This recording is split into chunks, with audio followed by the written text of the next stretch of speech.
네, 안녕하세요. 모카 김한영입니다. 최근에 자동차 업계가 아주 희한하게 돌아갑니다. 이제 단종되는 차들이 쏟아져 나오고 있어요. 갑자기 단종이 왜 이렇게 많아져? 단종되는 차, 아쉬운 차도 정말 많은데 어떤 차가 단종되는지 앞으로 단종될 차 26종을 살펴보도록 하겠습니다. 이 새로 나오는 차 못지않게 단종되는 차를 보면 자동차 시장이 어떻게 흘러가는지 알 수 있으니까요. 자, 먼저 국산차부터 살펴보겠습니다. 기아는 모하비를 단종시킵니다. 현대차 그룹의 유일한 바디온 프레임 차량이라고 할 수 있는 모하비가 이렇게 단종되네요. 사실 이미 지난 7월에 생산이 종료됐습니다. 이제 재고 물량 올해 말까지 다 판매하고 나면 완전히 사라지게 되죠. 이거 아쉽다. 진짜 멋있는데. 야, 이거 램프 켜지는 거 이거 어떻게 하는 거야? 진짜 멋있지 않아요? 모하비라고 하면 정의선 회장이 정말 아꼈던 자동차라고 할 수 있죠. 일명 정의선의 차라고 불렸던 차입니다. 정의선 회장 예전에 2005년에 뭐였어요? 기아 사장이었잖아. 그때 당시만 해도 너무 젊어서 사장하셔도 될까? 뭐 이런 생각을 했던 그런 시절이 있었는데 기아 직원들도 그때까지만 해도 반신반의했다고 해요. 아니, 회장님의 아드님이 오신다는데 이게 괜찮나? 라고 했는데 그때 정의선 회장이 여기 부임해서 처음으로 개발에 들어갔던 차가 바로 이 모하비죠. 개발 과정부터 출시 행사까지 직접 챙겼고 그때 당시 디자인 기아라는 캐치프레이즈를 내세우고 피터 슈라이어를 영입해서 기아의 분위기를 완전히 뒤집어 놓게 되죠. 그 피터 슈라이어가 오고 얼마 안 돼서 나온 차가 이 모하비예요. 모하비 거의 완성 단계에 피터 슈라이어가 왔기 때문에 직접 디자인을 뭐 하진 않았겠지만 어쨌든 뭐 디테일한 부분, 약간의 조정 뭐 이런 것들은 있었을 것 같고요. 그리고 그 모하비에 대해서 굉장히 여러 가지 얘기들을 많이 했던 기억이 납니다. 그리고 그때 처음으로 우리나라에 휠이 스퍼터링 휠이 들어오게 되고 크롬으로 막 휘황찬란했던 이런 기억도 나요. 그때 2008년 1월에 압구정 기아차 국내 영업본부 사업, 지금은 기아 360이라고 하는 여기에서 신차 발표회를 했는데 그거 사진 찍었던 것도 기억이 난다. 그때는 참 조촐했어요. 기자들도 조촐했고 시승 행사도 화성에서 했어. 화성의 연구소에서 고속주행로 달리기도 하고 막 그렇게 했었습니다. 재밌게 했어. 그때 여기 기아 사옥 1층에서도 재밌는 일이 있었는데 이때 당시에 정의선 회장 어머니 이정화 여사께서 직접 여기 객석에 참여를 하셨습니다. 응원을 하셨죠. 이정화 여사는 사실 공식석상에 나오지 않는 분으로 알려져 있었는데 그때 모하비 행사에 오신 것을 놓고서 많은 사람들이 설왕설래 했습니다. 아무래도 아드님이 처음으로 사장으로 부임해서 내놓는 차인데 기아가 그때 당시 굉장히 부진했거든요. 그래서 아드님이 처음으로 내놓은 자동차에 응원을 해야 된다, 뭔가 힘이 좀 돼주고 싶다, 이런 의미에서 아마 응원차 방문하셨던 게 아닌가, 기자들 사이에선 그렇게 얘기했었어요. 출시 이후에 정의선 회장 한동안 모하비를 직접 타고 다니면서 정말 꾸준한 애정을 보여주기도 했고 여러 사람들이 이 차가 도대체 얼마나 좋길래 회장님 아드님이 직접 타시나 라면서 관심을 가졌던 자동차이기도 했죠. 처음 나왔을 때 저희는 사실 좀 충격 먹었죠. 왜냐면 KCD2라고 해서 이미 콘셉트가 이렇게 공개가 됐습니다. 근데 콘셉트가 이렇게 나왔는데 모하비가 나오고 나니까 콘셉트보다 더 콘셉트가 같아.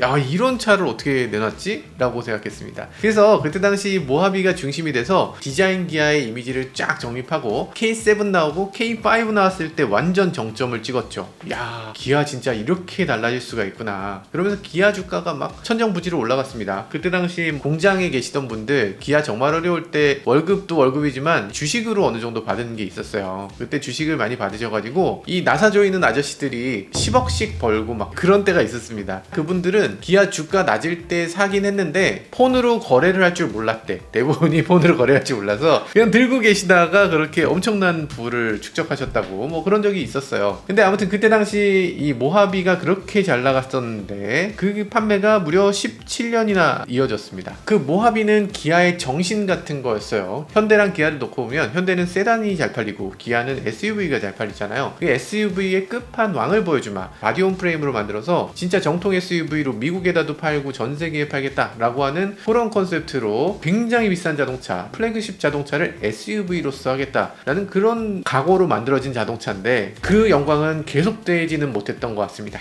2008년에 처음 출시하고 올해까지 17년 동안 판매를 이어갔는데 17년이면은 다른 차들 같으면 어지간하면 풀체인지 하든가 단종하든가 했겠죠. 진작에 했어도 했겠지. 근데 지금 풀체인지 없이 페이스리프트만 하면서 지금까지 판매되고 있었습니다. 사실 뭐 꼭 풀체인지 해야 되나 생각해보면은 멜세스 벤츠 G바겐 있잖아요. 뭐 G바겐 같은 경우는 정도는 예전에 2018년에 한번 풀체인지 하고 그 이후에 풀체인지 한 번도 없었거든요. 70년 동안 풀체인지 한 번밖에 안 했어. 그거 생각하면 그냥 계속 팔아도 될 것 같은데 조금 아쉽게 되긴 했습니다. 그래도 G바겐이 계속 팔리는 이유는 이건 약간 군용차 같은 느낌이야. 군용차를 민수용으로 파는 것 같은 느낌이어서 아마 약간 밀덕의 느낌? 정말 강인한 자동차를 탄다는 그 느낌이라서 그런 것들을 잘 내세우면 모하비도 약간 더 생명을 유지할 수 있지 않을까 싶은 생각이 들긴 하는데, 어쨌든 지금 뭐 판매량은 월 250대 수준, 저조한 편이죠. 그리고 더 심각한 문제가 있습니다. 배출가스 규제. 지금 모하비는 V6 디젤 엔진을 갖고 있죠. 이 정도는 돼야지 이 모하비만한 자동차가 제대로 달릴 수 있는 거예요. 만약에 이거보다 조금만 낮추면 플래그십의 위상에 전혀 맞지 않는 자동차가 될 겁니다. 그래서 지금 V6 디젤 엔진을 써야 되는데, 문제는 현대가 V6 디젤 엔진을 더 이상 쓰는 차가 없어요. 이 모하비 혼자입니다. 한 달에 250대 파는 이 차를 위해서 이 새로운 배출가스 규정에 맞는 그런 엔진 튜닝을 새롭게 해야 되느냐, 야, 이거 쉽지 않죠. 지금 모하비 엔진은 예전하고 다르죠. 지금은 DPF 들어가죠. SCR이 2개나 들어갑니다. 여기 요소수를 어마어마하게 쏟는 거예요. 배출가스 저감 장치 열심히 넣고, 그리고 엔진 출력도 낮아졌어요. 그러면서 배출가스 규제를 어떻게든 맞춰 왔는데, 근데 이제는 내년부터는 유로 7 규제가 시작됩니다. 이거는 도저히 맞출 수가 없죠. 제네시스 GV80에 들어가는 신형 직렬 6기통 엔진을 같이 업그레이드해서 만들어 보면 좋지 않을까 싶긴 한데, 엔진룸이 약간 짧아요.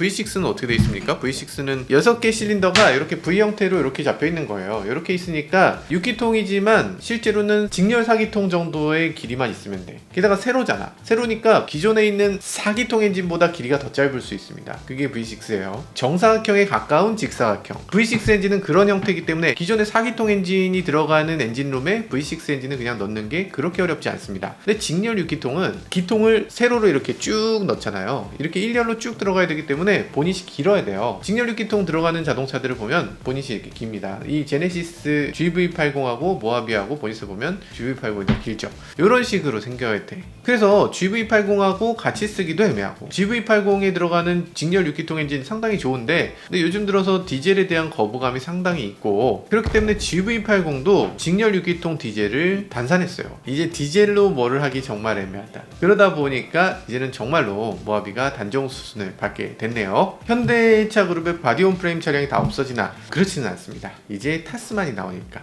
타스만은 바디온 프레임 차체에 정통 픽업 트럭 위에다 딱 이렇게 얹어주고요. 디자인 진짜 멋지게 나오죠. 바디온 프레임 차량을 기아가 단산할 수 없는 이유가 있습니다. 왜냐하면 기아는 군용차를 납품해야 되는 회사이기 때문에 군용차를 위해서라도 이거 계속 나와줘야 돼요. 그래서 어쨌든 바디온 프레임 차량은 꼭 필요하고, 그래서 타스만을 내놓는 걸로 보여져요. 자, 근데 타스만 지금 디젤 엔진은 어떻게든 넣으려고 할 것 같은데, 디젤 엔진을 넣게 되면은 이걸 배기량이 2.15는 좀 부족할 텐데, 직렬 6기통 그렇게 허무하게 사라져 버리기보다는 타스만에 넣어서라도 어떻게든지 계속 유지를 해줬으면 하는 바람입니다. 자, 이 타스만은 이번 29일에 개막하는 사우디아라비아 제다 모터쇼라고 하는 거 있어요. 사우디아라비아 여기서 열리는 모터쇼인데, 이 제다 모터쇼에서 세계 최초 공개하거든요. 이것도 저희가 가장 먼저 소식 보내드리도록 하겠습니다. K3도 단종됩니다. 이미 후속 K4가 나왔죠. 미국에선 이거 볼 수 있는데, 이거 국내 시장에는 판매 계획이 없다고 하죠. 아, 이거 진짜 예쁜데 아쉬워요. 자, 미국 가면 꼭 한번 시승해 보겠습니다. 한때 준중형 자동차의 전성시대였다고 하죠. 아반떼, 포르테, SM3, 라세티, 크루즈 이런 차들, 요 차들 정말 치열했습니다. 기억나시는 분들 계실 텐데, 서로 막 악플이 뭐 어마어마하고, 누비라로 힘차게 갈 것인가,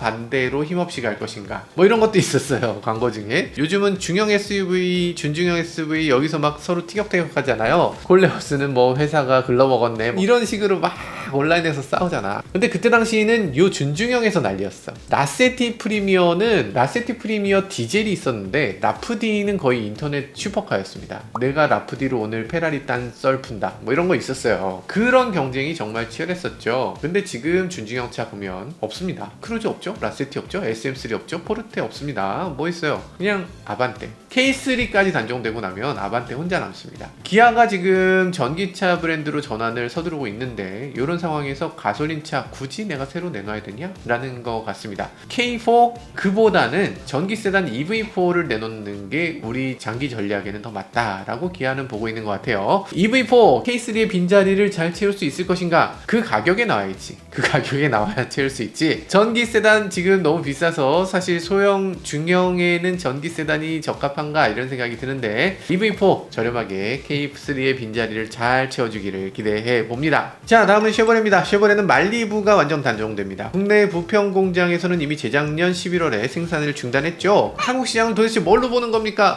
한국 시장에서는 지금 철수하는 거예요. 뭡니까? 왜 말리부 그 잘 팔리는 차를 단종하는 거예요? 라고 생각했는데 미국에서도 단종됩니다. 미국의 지금 캔사스시티 페어팩스 공장에서 생산을 계속하고 있었는데요. 이 공장 전체를 갈아엎습니다. 여기다가 3억 9천만 달러 우리 돈 5,300억을 투자해서 가솔린 자동차 공장을 전기차 공장으로 전환하게 된다고 합니다. 그래서 여기서 앞으로는 차세대의 볼트 전기차를 생산한다고 하죠. 전기차 그거 아무것도 아니에요. 전기차 그거 그렇게 빨리 갈 필요 없어요. 전기차 뭐 별겁니까? 전기차 시대 오지도 않아 라면서 뒤에서는 열심히 전기차로 전환하고 있는 거죠. 늦어지니까 전기차는 그렇게 중요하지 않다. 이런 식으로 얘기하는 거예요. 이 업계에서는 결국엔 전기차로 다 간다는 걸 모두가 알고 있어. 거기에 좀 뒤처져 있는 회사들일수록 전기차에 대해서 부정적인 얘기들을 할 수밖에 없는 거죠. 단종된다는 말리부, 이건 진짜 너무 안타깝죠. 왜냐면 말리부라는 차는 정말 역사 깊은 자동차이기 때문입니다. 말리부 첫 번째 1세대는 이렇게 생겼어요. 1964년입니다. 이때 나와 있는 자동차가 지금까지 계속 이어졌고 1세대, 2세대, 3세대, 4세대, 5세대, 6세대, 7세대, 8세대, 9세대입니다. 와, 진짜 멋있죠. 지금까지 말리부는 항상 멋졌던 것 같아. 말리부의 누적 판매량 1000만 대가 넘습니다. 정말 스테디셀러라고 할 수 있는데 뉴욕타임즈에서는 이렇게 말합니다. 말리부의 연간 판매량 10년 전에 20만 대였는데 지난해 판매량 13만 대였다고 합니다. 13만 대면 괜찮은 거 아니야?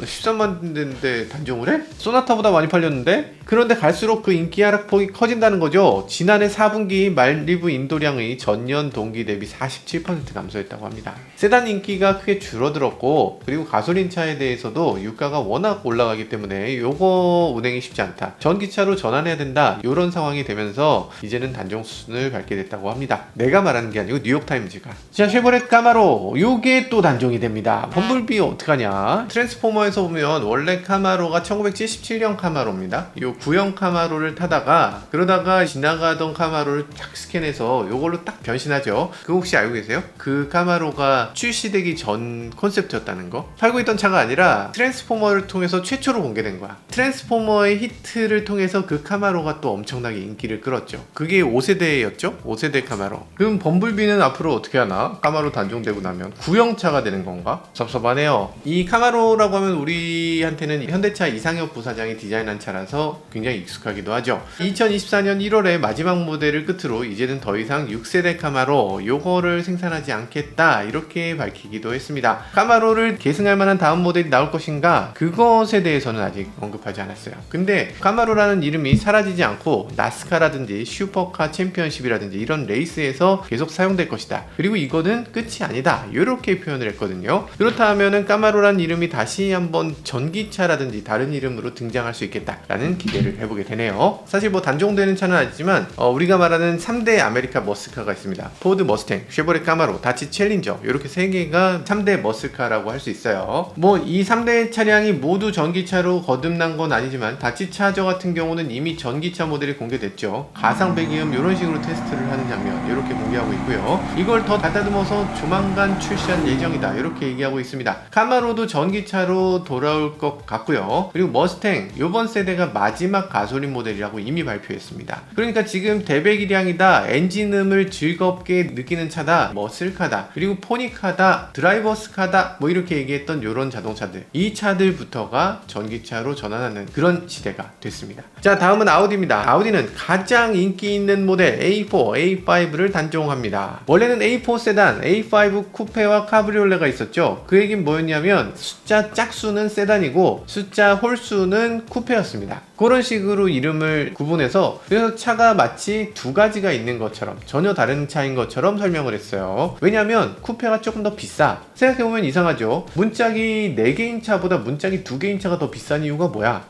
그 비싼 이유는 그 차는 A4가 아니니까 A5니까 더 비싼 거야. 이렇게 설명할 수 있었던 거죠. 근데 더 이상은 그렇게 하지 않는다는 겁니다. 세단은 짝수, 쿠페는 홀수를 버리고 이제는 내연기관은 홀수, 전기차는 짝수 이런 식으로 이름을 바꾼다고 해요. 그래서 A4와 A5는 이름이 통합됐습니다. 기존에는 A5 쿠페, 카브리올레 이런 식으로 표현했는데 근데 이제는 그거 다 없애고 A5라고 통합한다는 거죠. 근데 A5에 쿠페, 카브리올레가 나올 것인가? 요것에 대해서는 아직 알 수가 없습니다. 왜냐면 판매량이 저조했기 때문에. 자, 그래서 이번 아우디 A4 나와 있는 걸 보면요, VGT가 들어가고요, 전기 모터로 주행 가능한 마일드 하이브리드를 제공합니다. 그리고 여기에 GPF 필터를 집어넣고요, 기타 등등 적극적으로 친환경 기술을 집어넣어서 유로7 규제에 완전히 맞추고 있는 자동차를 제공했습니다. 이 자세한 내용은 여기 영상이 있으니까 요거 한번 살펴보시면 좋을 것 같네요. 다음은 BMW입니다. BMW는 X3M을 단종시킨다고 해요. X3는 후속 모델이 이렇게 나왔죠. 지난번에 제가 보고 오기도 했는데 근데 최고 성능이었던 M 모델 아직 출시를 하지 않는다고 합니다. 기존의 트윈터보 직렬 6기통 엔진 요거를 달고 나오려고 보니까 환경 규제를 충족시키지 못하는 거예요. 그래서 차세대 X3 M 모델은 나온다면 플러그인 하이브리드라든지 아니면 전기차로 나오게 될 가능성이 크다. 아마도 X3M을 계속 내놓기 어려운 상황이다, 하이브리드도 너무 어렵다 라고 하면 아마 iX3M은 나오지 않을까. iX3는 상대적으로 훨씬 더 규제를 피하기 쉽고 훨씬 더 제조하기도 쉽기 때문에 중국이 아닐까. 그러니까 여기다가 M을 붙이는 거 요런 건 아마 충분히 가능하지 않을까 라는 생각이 드네요. 다음 미니 클럽맨입니다. 클럽맨은 원래 1969년에 처음으로 나온 자동차입니다. 당시 미니 클럽맨 에스테이트라고 해서 이렇게 생긴 차였어요. 해치백 뒤를 20cm 정도 늘려서 여기다가 외건을 만들면 어떨까. 정말 아이디어가 독특했죠. 야, 그걸 어떻게 그렇게 만들 생각을 해, 그 작은 차에. 미니라고 하면 도전적이고 뭔가 사람들이 생각하는 거하고 완전히 다른 방향의 생각을 하는 그런 브랜드라는 생각이 들었습니다. 그리고 뒤쪽에 문을 보면 문도 재밌었어요. 보통 어지간한 차 트렁크는 이렇게 위로 여는 거잖아요. 아니면 옆으로 이렇게 열든가. 근데 그게 아니고 냉장고처럼 좌우로 이렇게 여는 타입이었습니다. 이 냉장고 문 같은 요게 아주 독특한 느낌. 그때 당시는 뭐야, 차를 뭐 저따위로 만들어? 라고 생각했는데 지나고 보니까 그게 귀여워, 멋져, 재미있습니다. 미니의 특징이었던 재미를 극단적으로 추구할 수 있는 그런 디자인으로 생각이 돼서 다시 한번 요 클럽맨이 나오게 됐죠. 단종된 건 82년인데 그로부터 25년이 지나서 2007년에 이 차를 다시 한번 부활하게 됩니다. 그래서 요 미니 클럽맨 문짝도 4개 그리고 뒤쪽에 문짝 2개 이렇게 달려있으니까 뭐 나름대로 굉장히 귀엽기도 하고 뭐 실용적이기도 하고 미니를 타는 분들한테 아주 최애 아이템 같은 그런 느낌이었는데 아쉽게도 요게 단종이 됩니다. 어쨌든 이 차 없어지는 건 아쉬운데요, 후속으로 에이스맨이라는 차가 나옵니다. 베이징 모터쇼에서 최초 공개된 차고요, 이렇게 생겼습니다. 일단 뒷문은 냉장고처럼 열리지 않습니다. 그리고 미니라고 하기 좀 애매해. 컨트리맨보다 조금 작은 소형 SUV로 나왔습니다. 클럽맨이 왜 SUV야? 좀 애매하죠. 그리고 무엇보다 파워트레인이 전기로 바뀌었습니다.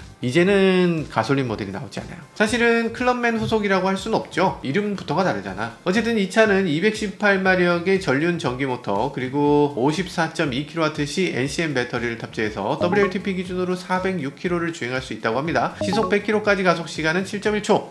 뭐 괜찮네요. 여러가지로 괜찮은 차인데 전량 중국 장쑤성에서 생산한다고 합니다. 미니 전기차는 이제 다 중국산이 되고 있습니다. 다음은 볼보 S60입니다. S60이 단종된다는 거 이거 충격적이죠. 일단 미국 시장에서만 단종입니다. S60은 미국 리츠빌 공장에서 생산을 해왔었는데 이 공장도 안타깝게도 전기차 공장으로 바꿉니다. EX90 생산에 집중하기 위해서 2024년 6월 말 생산을 중단하게 되죠. 미국에서는 그러니까 2025년형을 끝으로 판매를 중단하게 됩니다. 그러니까 S60을 다 단종시켜 버려서 요게 이제 우리는 볼 수 없게 되는 건가? 그건 아니고요. 우리나라에서는 중국 다친 공장에서 생산한 자동차가 들어올 가능성이 높아서 우리나라에선 계속 판매될 것으로 예상됩니다. 근데 이게 약간 간당간당하잖아요. S60 계속 나올 수 있을까? 이런 생각이 드시죠? 차세대 S60이 준비 중이기도 합니다. 차세대 S60은 전기차로 바뀐다고 하는데요. 뭐 이름이 ES60이 될 거다 이런 얘기가 있는데 아직 구체적인 정보가 나오진 않고 있습니다. 자, 그리고 저는 가장 충격적이고 가장 가슴 아픈 소식이 이건데요. 포르쉐 박스터 카이맨이 단종됩니다. 어떻게 이런 일이 있을 수가. 아니 포르쉐 박스터 카이맨, 포르쉐에서 제가 가장 좋아하던 자동차인데 박스터는 정말 즐겁잖아요. 자동차가 너무 경쾌하고 너무 아담하고 움직였을 때 정말 911보다 훨씬 더 기민하고 휠베이스가 짧아서 다루기 너무 재밌습니다. 그런데 이게 왜 단종이야? 물론 조금 애매한 면이 있습니다. 박스터와 카이맨의 단종은 지금 유럽 시장에서 단종이에요. 유럽연합에서는 이 차 뭐 여러가지 안전 규정을 충족하지 못한다, 사이버 보안도 충족하지 못한다, 이런 문제 때문에 박스터 카이맨을 단종하게 됐는데 차세대 모델을 만들지 못한다는 얘기지, 기존에 만들던 박스터는 어느 정도는 생산을 더 하지 않을까 하는 생각이 들어요. 다른 나라, 이 한국이라든지 중국이라든지 아니면 미국이라든지 이런 시장에는 어느 정도 판매할 수 있기 때문에 그래도 조금 더 판매하지 않을까, 뭐 그런 생각이 들긴 합니다. 안전 규정이라든지 환경 규제를 충족할 수 없기 때문에 유럽에서는 적어도 이 차를 등록할 수가 없게 됩니다. 그래서 박스터 카이맨 조만간 유럽 시장에서 전기차로서 다시 등장한다고 하는데, 전기차 어떤 식으로 나오게 될지 기대가 되네요. 전기차 박스터 나오면 살 거 아니야? 내년에 바로 나온다고 하니까 돈만 있으면 살 것 같아요. 진짜 뚜껑 열리고 전기차고 2인승이고, 와 진짜 이건 내가 꿈꾸던 드림카다. 요즘 전기차 좀 재미없는 경우 많은데 포르쉐는 아무래도 포르쉐니까 충분히 잘 만들어 주겠죠. 오픈 전기 스포츠카 기대됩니다. 포드 이스케이프 단종된다고 하는데, 포드 이스케이프는 이미 유럽의 전기차로서 등장했죠. 우리나라에도 한때 인기 있었던 차인데, 그죠? 자, 인피니티 Q50 단종됩니다. 이거는 뭐 우리나라 닛산이 지인작에 철수했기 때문에 아마 이 존재 자체를 모르시는 분들도 많을 것 같아요. 근데 우리나라에서도 많이 팔렸던 모델입니다. 닛산 꽤 잘 팔았죠? 닛산 디젤도 꽤 팔았고, 디젤 엔진을 벤츠가 만들었다 해서 또 인기이기도 했죠. 그랬던 시절이 있다. 벤츠가 만든 엔진을 달았다 그러면 오 하면서 일본 차든 뭐든 사는 거야. 벤츠에서 만든 엔진이라고 무쏘 막 사고 그랬죠. 변속기도 벤츠고, 야 그거 진짜 멋졌지. 그런데 요즘 벤츠 엔진이라고 해서 더 사나? 그거 잘 모르겠습니다. 일단 2013년에 나왔거든요. 요게 지금 12년째 똑같이 팔고 있습니다. 12년이면 진작에 단종했어야지. 제규어 F타입 단종됩니다. 제규어 우리나라에서 세단 진작에 단종됐는데 미국이랑 전 세계에서 다 단종된다고 해요. 와 이거 진짜 멋진 차죠. 이거 최정원 대표님도 갖고 계신 차인데, 와 이거 이렇게 멋있는 차가 왜 단종이 되나 싶은 생각이 들어요. 제규어 사운드도 진짜 멋지고 느낌도 정말 좋고 드리프트도 잘 되고 진짜 좋은 차인데, 리이매진 전동화 전략에 따라서 이 제규어는 신차를 더 이상 내놓지 않죠. 올해까지는. 전기차 신차가 내년부터 나온다고 하는데, 그러면서 재출범을 하겠다 이런 계획을 세워놓고 있어요. 우리나라 제규어 전시장 보면 랜드로버랑 같이 있는 경우 많죠. 지금은 랜드로버만 있습니다. 제규어는 뭐 한 종도 없는 상태. 그런데 우리나라에서 완전히 철수한 건 아니고요. 신차가 나오면 함께 돌아오겠다 이렇게 계획을 세워놓고 있는데, 내년에 전기차가 나온다고 하니까 내년에 제규어 전기차 어떤 식으로 나오게 될지 기대해 보겠습니다. 도요타 수프라도 단종됩니다. 이게 현실인가 싶은 생각이 들어요. 도요타 수프라 이제 나왔다고 그런 거 아니었어요? 나왔다고 한 게 엊그젠데 단종된다고 지금 말이 되나? 라고 생각되는데, 사실은 4기통이 단종되는 거고요. 6기통은 그대로 팔다가 2026년에 단종된다고. 이게 뭔가라는 생각이 살짝 듭니다. 해보니까 그게 아닌가벼? 이런 느낌이네요. 이게 처음부터 문제가 좀 있었습니다. 왜냐하면 처음부터 이 수프라는 물량이 안 나오는 차였어요. 스포츠카가 전 세계에서 다 물량 부족으로 허덕허덕 되는 차였기 때문에 이걸 새롭게 개발해서 새로 만드는 게 말이 안 된다라는 정도였습니다. 그럼 어떻게 만들 거냐? 그래서 BMW하고 손을 잡습니다. BMW도 G4라는 차 있죠? 우리도 스프라라는 차 있는데 우리 손잡아서 같이 차를 한번 만들어 봅시다 라고 해서 만든 차예요. 그래서 G4하고 스프라는 형제차입니다. 똑같은 차야. 그럼 공장은 어떻게 합니까? 공장은 오스트리아 마그나슈타이어한테 완전히 외주를 줍니다. 그래서 마그나슈타이어가 이 차 전체를 사실은 기획부터 생산까지를 다 한 거지. 그냥 사실상 브랜드를 빌려주고 디자인을 좀 다르게 하는 그런 역할을 BMW와 도요타가 했던 건데요. 실제로 만들 때부터 이 차는 잘 안 팔릴 거라는 걸 알고서 만든 거야. 근데 물량이 어느 정도 되지 않으면 공장을 돌릴 수 없기 때문에 이 스프라와 G4를 같이 만든 거고요. G4보다 스프라가 너무 부진하면서 이 스프라 혼자 단종할 수가 없잖아요. 약간 물귀신처럼 G4까지 함께 단종이 된다고 합니다. 너무 안타깝다. G4 지금이라도 살까? 단종되기 전에. 혹시라도 관심 있는 분은 단종되기 전에 꼭 한번 눈여겨보세요. 자, 마세라티 3총사도 단종됩니다. 마세라티 기블리, 르반떼, 콰트로 포르테.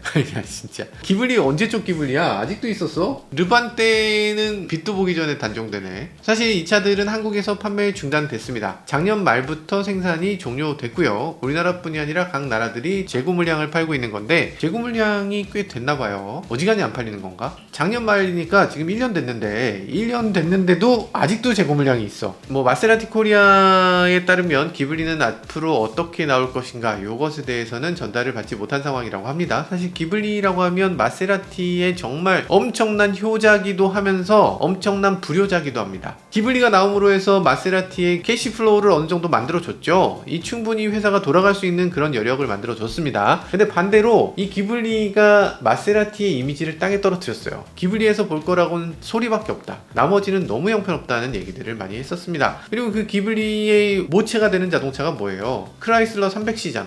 이 크라이슬러 300C를 마세라티 버전으로 새롭게 만든 차가 기블리였습니다. 그 크라이슬러 300C의 모체는 뭡니까? 벤츠 E클래스예요. 이 E클래스가 300C로 갔다 기블리로 간 거예요. 당연히 차가 좋을 수가 없지. 여러 가지로 아쉬웠어요. 이 차가 2013년에 나왔습니다. 지금 10년이 넘었는데 11년 동안 풀체인지를 한 번도 안 했어. 아이 그럼 단종해야죠. 그러면서 이 기블리의 후속에 대한 얘기가 없는 것은 이 기블리가 마세라티를 먹고 살기도 했지만 그 이미지를 너무나 떨어뜨렸던 장본인이기 때문에 그 이름을 계속 이어갈지에 대해서는 굉장히 부담스러운 것 같아요. 자, 어쨌든 기블리의 후속이 나올지 안 나올지는 알 수가 없는 상태고요. 그렇지만 르반떼 같은 경우 전기차 버전으로 2027년에 다시 나온다고 합니다. 지금 24년인데 27년에 나오면 어떻게? 지금 단종되고 27년까지 SUV 없이 어떻게 버티려고 해요? 콰트로 포르테는 언제 나오나 지금 단종하고 2028년에 전기차로 나온다고 합니다. 포도 세단 없이 4년을 버텨야 되는 거예요. 마세라티 하면 콰트로 포르테라고 우리가 계속 생각하는 이유가 콰트로가 뭐예요? 넷.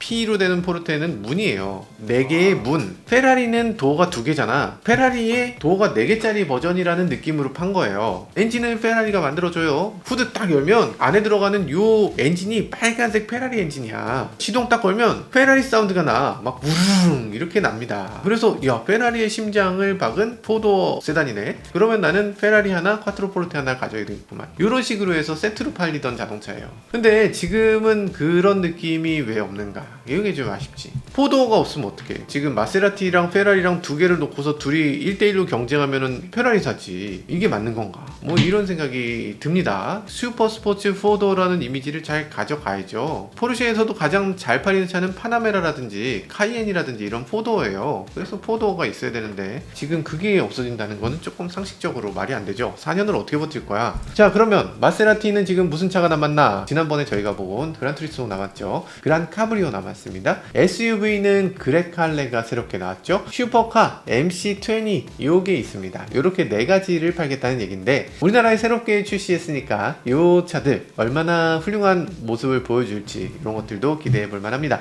근데 MC20 같은 요 차는 사고 싶어. 이 차는 사고 싶어요. 진짜 이런 슈퍼카는 사실 마세라티가 페라리보다 못한 자동차를 만드는 게 아니라 페라리를 능가하는 하이퍼카를 만들 수 있는 브랜드다. 이런 느낌을 또 잘 살려주고 있죠. 그런데 분명한 것은 마세라티도 전동화로 전환하게 된다는 거죠. 그 전동화의 시간이 길어지고 있는 거고요. 우리가 마세라티를 떠올려 보면 제일 먼저 떠오르는 게 배기음인데 이 우르릉 하는 요 느낌, 요 마세라티 느낌을 전기차에서 어떤 식으로 이어가게 될지 이런 것들은 조금 걱정되기도 하고 기대되기도 합니다. 닛산 타이탄, 요건 아마 많이들 모르고 계실 텐데 타이칸이냐고요? 타이칸 아니고 타이탄인데 아마 잘 모르실 것 같아요. 미국에서 이렇게 풀사이드 픽업 트럭을 내놓고 있는데 닛산 트럭이라고 하면 미국에서 굉장히 인지도도 있고 그리고 내구성에 대한 신뢰감이 어마어마한 자동차죠. 그런데도 미국 트럭 시장은 그렇게 호락호락하지 않았죠. 이 포드 F150이 워낙 강하기도 하고 램 1500도 있고 쉐보레 실버라도도 있고 GMC 시에라도 있죠. 거기에 도요타 툰드라도 막강합니다. 요거 어떻게 이겨? 현대 산타크루즈 미국에서 아주 저조하거든요. 기아 타스만 미국 나가게 될 텐데 요거는 또 어떻게 될지 만만치 않네. 다음으로 단종되는 차는 닛산 GTR입니다. 17년 만에 단종이에요. GTR이 아직도 나왔나? 한때는 진짜 로망이었죠. 이 GTR 같은 자동차는 없었습니다. 얼마나 놀라웠던 자동차였냐면 이 차는 사륜구동인데 이때 당시 슈퍼 스포츠카 중에 사륜이 없었기 때문에 사륜을 구현하는 이 방식이 굉장히 독특해서 이것도 정말 많은 사람들이 감탄했던 그런 시스템이기도 했죠. 엔진이 앞에 있어요. 근데 변속기는 뒤에 있습니다. 엔진에서 드라이브 샤프트가 쭉 이어져서 뒤쪽에 있는 변속기까지 갑니다. 이걸 가리켜서 트랜스엑셀 방식이라고 하죠. 변속기에서 변속한 다음에 다시 한번 앞바퀴로 보내요. 그래서 샤프트가 지금 앞뒤로 2개가 있어. 2개가 있는 정말 특이한 방식. 재밌는 자동차입니다. 그리고 최고를 추구하는 그 일본인의 그 끝까지를 달려보겠다라고 하는 정말 끝판왕의 자동차였는데 저한테는 사실 추억이 있는 자동차기도 한데 17년 전에 이 차가 처음 나왔을 때 저는 도쿄 모터쇼에 갔었어요. 그때 최초로 공개됐던 그 시점이었던 것 같은데 그때 긴자 전시장이 막 열려서 그때 전시를 시작했던 그 기억이 납니다. 그때 GTR 보려고 일본 사람들이 막 바글바글바글하게 막 줄 서서 이렇게 차를 보기도 했죠. 그때 그 차는 디스플레이에 뭐 조절할 수 있는 게 너무 많고 와 자동차가 이렇게 무슨 최첨단의 기능들을 버튼으로 이렇게 막 눌러서 뭐 온갖 것들을 막 조작할 수 있었던 그런 기억이 나요. 그때 GTR은 진짜 미쳤었지. 그게 단종된다니.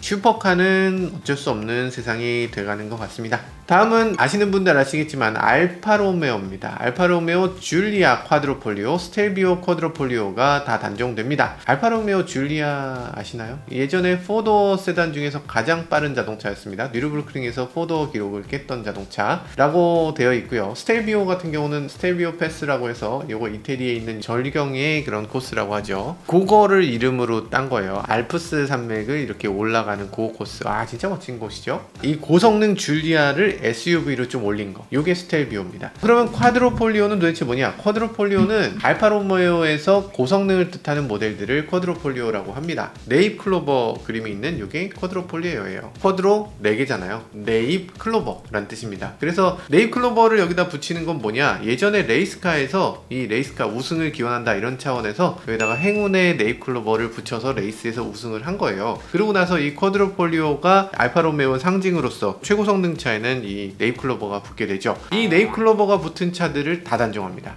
나 진짜 이런 알파로메오가 무슨 의미가 있지? 이 네잎 클로버가 붙어있는 이 쿼드로폴리오 자동차들은 2.9L 엔진으로 510마력을 내는 어마어마한 자동차였습니다. 이거 슈퍼카잖아요. 슈퍼카의 SUV. 당연히 많은 팬들이 있고 당연히 많은 사람들이 좋아하는데 플러그인 하이브리드라든지 뭐 풀 하이브리드라든지 이런 것들 전혀 없고 이 가솔린의 정통성, 퓨어함 이런 것들을 중시하는 자동차 브랜드였는데 요게 단종된다는 거죠. 우리나라에서는 그렇게 안타까워하는 분들이 많이 안 계실 것 같지만 어쨌든 자동차의 역사를 함께한 브랜드, 정말 고성능 자동차란 무엇인지를 보여주는 브랜드가 이렇게 저물어가는 느낌이 들어서 좀 안타깝긴 합니다. 자 다음은 충격적인 사실인데요. 여러분들 보시면 놀라실 이 차 부가티 시론이 단종입니다. 야 이게 단종돼? 와 벌써 8년 됐네. 부가티 시론 이거 갖고 있는 분 제가 한 분 아는데 그분은 디보도 갖고 계세요. 디보 전 세계에서 40대 생산됐어. 이게 생산되지 않았다고 얘기하는 사람들도 있습니다. 근데 이거 생산됐고요. 이거를 우리나라에 갖고 계신 분이 계세요. 너무 부럽다. 어쨌든 지금 부가티 시론도 단종이 되고요. 그리고 후속 모델이 나옵니다. 후속 모델은 뚜르비옹이라고 하는 자동차. 뚜르비옹 아시죠? 오토매틱 시계 중에서 어떤 상황이든 뭐 비행기를 타든 뭐 어떻게 하든 상관없이 중력에 영향을 받지 않는 그런 시계 장치를 가리켜서 뚜르비옹이라고 해요. 보통 뚜르비옹 시계에 한 1억 2억 합니다. 그래서 그런 뚜르비옹 시계의 이름을 따서 부가티 뚜르비옹이라는 게 새롭게 등장합니다. 이거를 보고 온 사람이 한국에 있다? 있죠?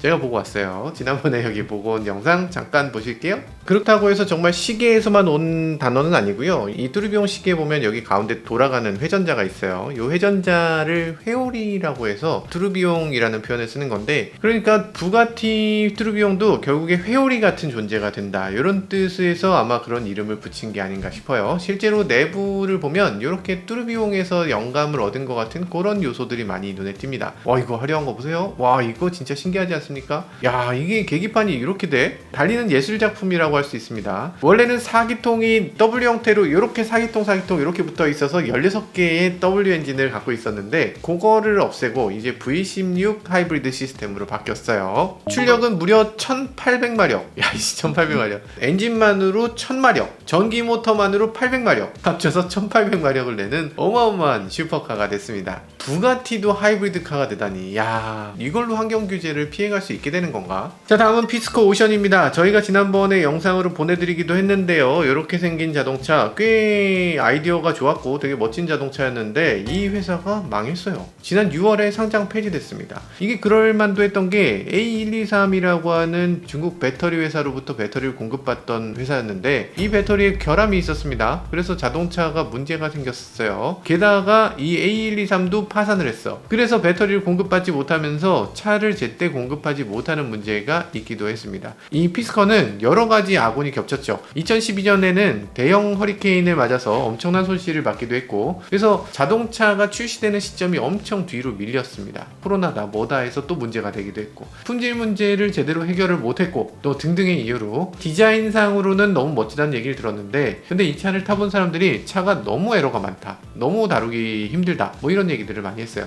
미국 유튜버 마커스 브라운리도 리뷰를 열심히 하는데, 여기서 자기가 시승한 모든 차 중에 최악의 자동차다, 중간에 내리고 싶다, 이런 식으로 정말 악평을 하기도 했죠. 자, 어쨌든 뭐 피스커 단종 된다고 하는데, 새롭게 피스커 INC 어떤 식으로 만들게 될지 이건 좀 더 지켜봐야 될 것 같습니다. 일단 헨릭 피스커가 워낙에 알려진 정말 유명한 디자이너이기 때문에 다음의 자동차는 어떤 식으로 멋지게 나오게 될지도 기대가 되네요. 자, 지금까지 단종되는 차들 살펴보니까 어떠세요? 뭔가 좀 공통점이 있어 보이지 않습니까? 단종되는 차들은 뭡니까? 다 대형 가솔린차, 대배기량 가솔린차입니다. 그도 그럴 수밖에 없는 게 지금 배출가스 규제를 만족시키지 못하기 때문에 단종시키는 거예요. 앞으로 배출가스 규제는 점점 더 엄격해집니다. 벌금도 점점 더 올라가게 돼요. 그러다 보니까 정말 많은 차들이 단종될 수밖에 없습니다. 여기서 언급하지 않았지만 우리가 알고 있던 BMW M5 이것도 단종입니다. 이제 나오는 M5는 그 M5가 아니야. 플러그인 하이브리드를 넣은 M5가 나오죠. 더 무거워지고 시속 100km까지 가속 시간은 약간 더 느려집니다. 사람들이 막 컴플레인을 하죠. 야, 이게 뭐야? 차를 왜 더 느려지게 만들어? 이게 말이 되냐? 라면서 인터넷에서 막 욕을 어마어마하게 먹습니다. 근데 그럴 수밖에 없어. 이 규제 안에서 고성능 차를 만들려면 어쩔 수 없이 하이브리드가 될 수밖에 없고, 어쩔 수 없이 더 무거워질 수밖에 없습니다. 특별한 장치를 계속 덧붙이지 않으면 기존 가솔린 차들은 다 하나둘씩 단종될 수밖에 없는 거죠. 여기 나오지 않은 여러 차들이 있지만 여러분들이 아는 거의 모든 자동차들은 얼마지 않아 다 단종될 수밖에 없습니다. 저는 하이브리드 살 건데요. 아니, 하이브리드로도 쉽지 않습니다. 우리가 정말 좋아하던 수많은 가솔린 차들의 죽음, 그 최후를 목도하는 지금 그 시기를 여러분이 살고 계신 거고요. 여러 가지로 씁쓸하지만 앞으로 더 나은 미래가 펼쳐지기를 기대해 보게 됩니다. 지금까지 저는 목카 김한용이었습니다. 감사합니다.